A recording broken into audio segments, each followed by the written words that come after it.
Assalamualaikum and hi everyone. Untuk topik hari ini kita akan discuss topik pricing theory, yang mana dalam chapter pricing theory ni kita akan cover 3 subtopik yang besar dalam microeconomics, which is topic of demand, supply and market equilibrium.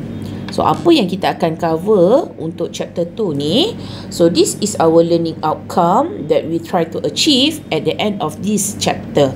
Okay, which is at the end of this chapter you should be able tahu. Okay, kamu kena tahu, kamu boleh bezakan tentang all types of goods. You kena tahu tentang topik demand.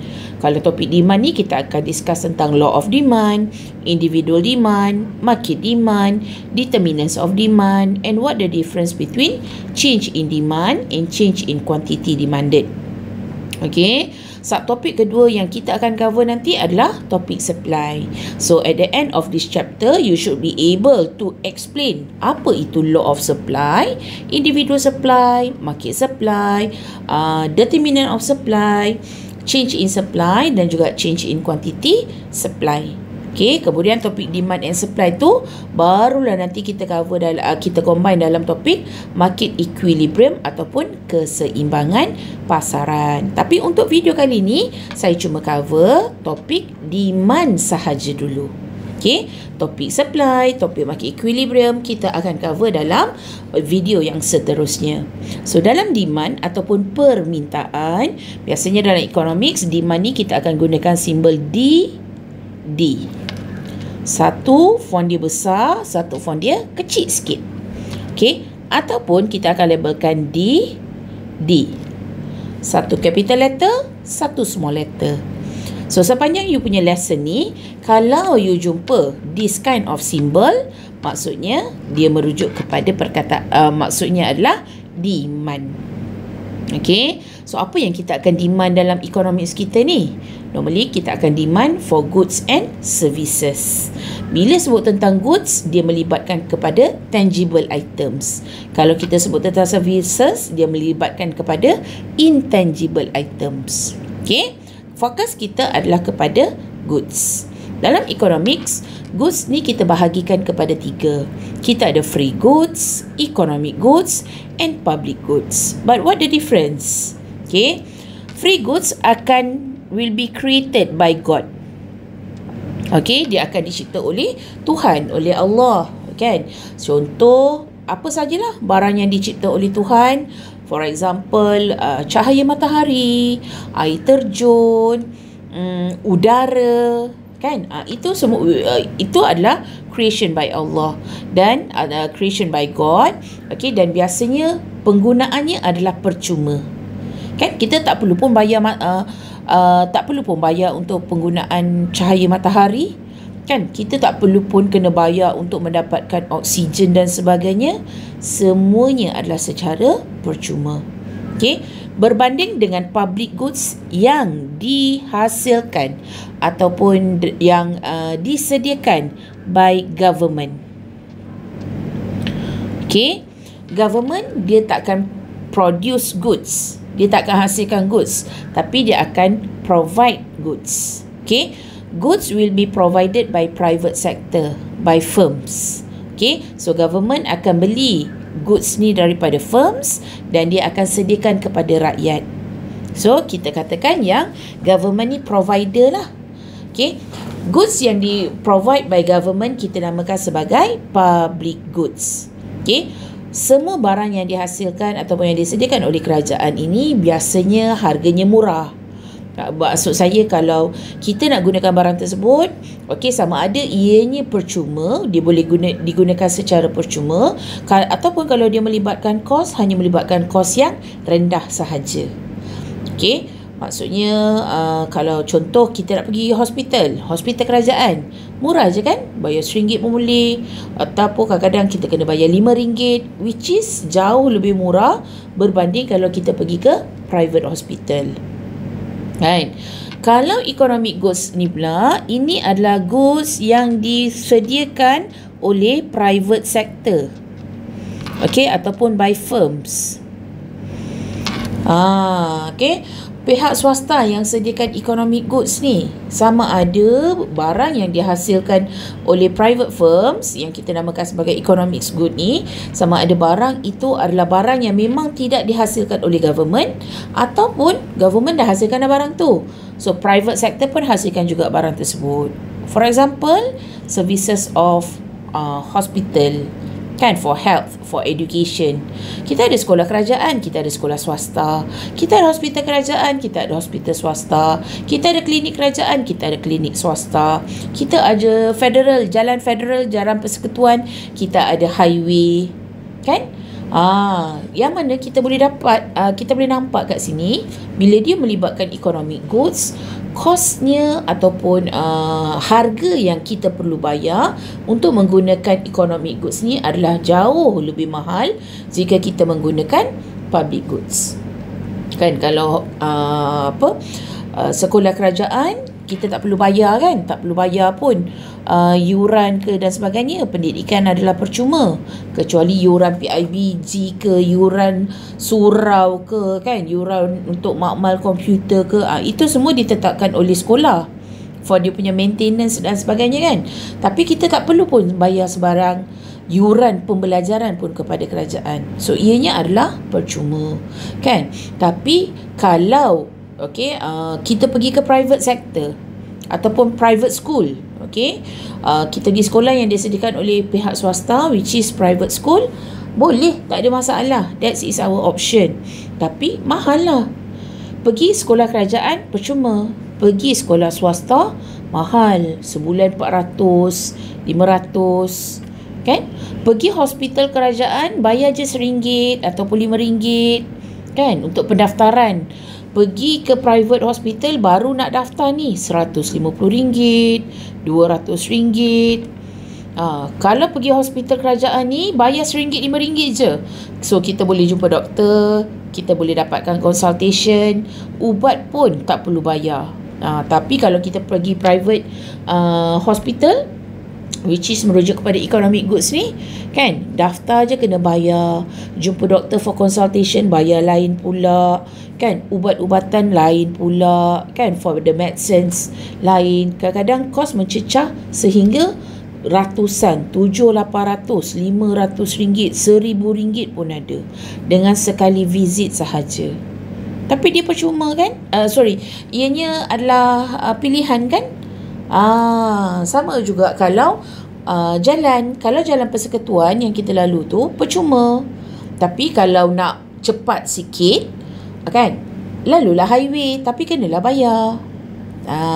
So apa saja economic goods yang dihasilkan by private sector, harganya adalah lebih mahal, kerana private sector dia akan melibatkan pengeluaran kos yang lebih tinggi. So apa saja barang yang tak dapat dihasilkan oleh government, so private sector yang akan hasilkan. Tapi pada masa yang sama, apa saja barang yang dihasilkan oleh government, barang itu juga boleh dihasilkan oleh private sector sebagai options kepada rakyat. Untuk membolehkan kita membuat pilihan, kita mempunyai lebih banyak pilihan, sama ada nak gunakan public goods or economic goods. Now kita lihat sekejap. Kita lihat berkaitan dengan topik demand ni. So what is demand? Selalu kita kata permintaan, aku nak beli iPhone lah, aku teringin nak beli laptop yang boleh main game dan sebagainya, kan, tapi tak ada duit kan, nak beli iPhone lah, tapi tak cukup duit lah, kan. So adakah itu demand? So ramai yang sebenarnya salah tafsir ataupun salah menggunakan ayat demand tersebut. Sebab demand ni sebenarnya adalah willingness and ability to buy different possible prices in a given period of time. Maksudnya kalau kita mampu dan nak beli barang tersebut, baru ia dikategorikan sebagai demand. So kena ingat, bila kita nak discuss topik demand ni, letak diri kita sebagai buyer. letak diri sebagai pembeli, baru kita akan nampak rational topik demand tersebut. So sebagai buyer, kalau kita willing and able to buy, baru dikategorikan sebagai demand. Okey, contoh, untuk the latest iPhone, saya mampu je bayar, saya mampu je beli, tapi saya tak teringin pun nak pakai iPhone tu, tak nak, kan? Tak adalah, saya memang Android user sebagai contoh. So saya mampu bayar tapi saya tak nak beli. Itu bukan demand. Okay, mungkin kamu pula teringin sangat nak pakai latest iPhone tapi tak mampu bayar. Sebab student lagi kan, tak cukup duit, tak ada duit nak beli. Itu juga bukan dikategorikan sebagai demand. Okay, dalam situasi kamu, itu kita sebut sebagai desire, keinginan, ataupun wants, kehendak. Okey, apa yang kita nak belum tentu kita mampu bayar, kan? So dia tidak dikategorikan sebagai demand. Demand mestilah melibatkan ability and willingness to buy. Okey, so dia beza kena fahamkan konsep demand ini betul-betul. Okay, so dalam topik demand, kita ada law of demand ataupun hukum permintaan, yang mana dalam law of demand ni, it states that, okay, it states that the higher the price, okay, when the price of the goods itself increases, the quantity demanded for the good will fall. Maksudnya apa? Maksudnya, the higher the price, the lower the quantity demanded. Okay, price P ni stand for price, harga. QD ni stand for quantity demanded ataupun quantity diminta. So secara logiknya, sebagai buyer, kalau barang yang kita nak beli tu semakin mahal dan makin mahal, okay, kita nak beli, kita akan beli tapi pada kuantiti yang semakin berkurangan. Sebab kita hadapi masalah purchasing power, kan? Purchasing power kita dah semakin berkurang. Duit ada tapi tak boleh nak beli dalam kuantiti yang banyak sebab dah mahal. Okay? Dan dalam kita punya law of demand, is always it also states that when the price of the goods decreases, the quantity demanded will increase. Maksudnya, apabila harga satu-satu barang tu semakin rendah, kuantiti demanded dia akan semakin meningkat. The lower the price, the higher the quantity demanded. Kan? Kalau harga barang tu contoh RM5, kita cuma beli 1 unit sahaja. Kan? Kalau dia buat sale RM3, daripada RM5 turun ke RM3, kita akan beli 3 unit. Dia buat sale lagi, 1 unit barang harga dia RM2, kita akan beli 4 unit. Okey, kalau harga dia turun lagi RM1, kita akan beli pada kuantiti yang banyak, 6 unit. Normal kan macam tu? Kalau kita ada sale pun, kalau dia 10%, 20%, 50%, 60%, makin besar diskaun yang diberikan, kita akan beli pada kuantiti yang semakin banyak sebab harga barang tu jadi semakin murah. Purchasing power kita meningkat. Betul kan? So, dalam law of demand ni, it states that the lower the price, the higher the quantity demanded. Okay? The higher the price, the lower the quantity demanded. So, kita punya law of demand ni, kita akan transfer dia dalam bentuk graf yang kita namakan sebagai demand curve. Ataupun, kalau dalam bahasa Melayu dia, kita sebut sebagai keluk permintaan. Okay, so dalam keluk permintaan ni, kita lihat the relationship between price and quantity demanded. Okay, kita tengok kat sini okay, bila harga tinggi, quantity demanded dia rendah saja. Tapi kalau harga dia rendah, quantity demanded dia tinggi. Kan?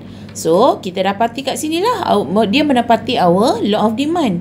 The higher the price, the lower the quantity demanded. The lower the price, the higher the quantity demanded.